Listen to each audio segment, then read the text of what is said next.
looking, to kind of end things like we want to. Defensively, I thought we played very well today, which is what it's going to take going down the road here.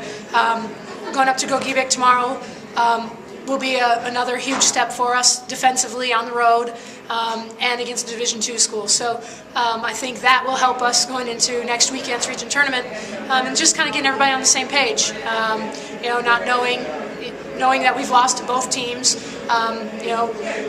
Joliet and Rock here on our home floor, and we know that can't happen again. And going forward, I think today really helped some people with confidence and understanding that we can do it if we put our minds to it.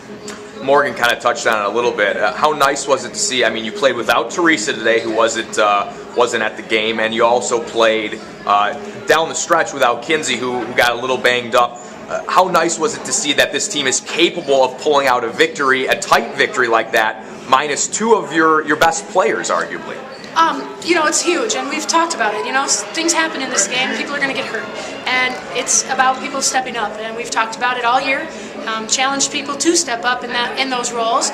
We knew Teresa wasn't going to be here today, so challenged people to step up and do her work for her, and to come out of here with a win. Loris beat us there pretty handily a couple weeks ago. So to come back and play without our top two scorers essentially and get a win is huge for us.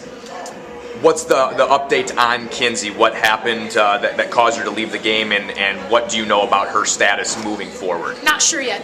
She's going to get dressed, have Van Vagel look at her, and we'll go from there. Whether or not she's ready to go, she won't be ready to go tomorrow. We know that. So again, somebody's going to have to step up in her spot. We'll have Teresa back tomorrow, and we'll be without Kinsey. So somebody's going to have to step up and fill her void. As we go along down here, you never know what's going to happen. And just got to step up and be ready to play. So we'll figure it out when Mike Van Vagel lets us know.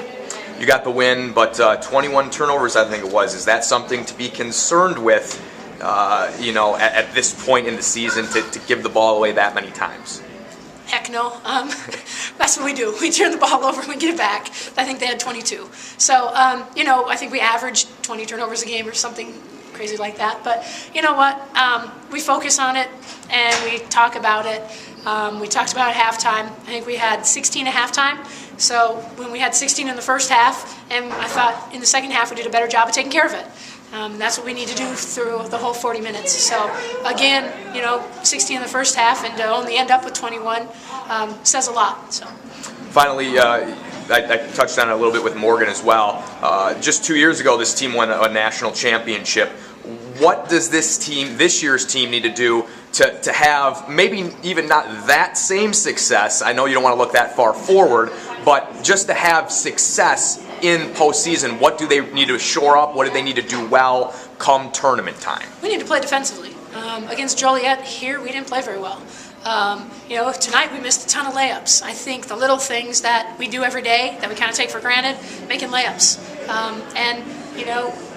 playing together. I know Morgan touched on it a little bit, playing together and sharing the ball. We do that very well. We need to continue to do that well, but we also defensively need to all be on the same page and just play as hard as we can, knowing that you never know, there might not be another game.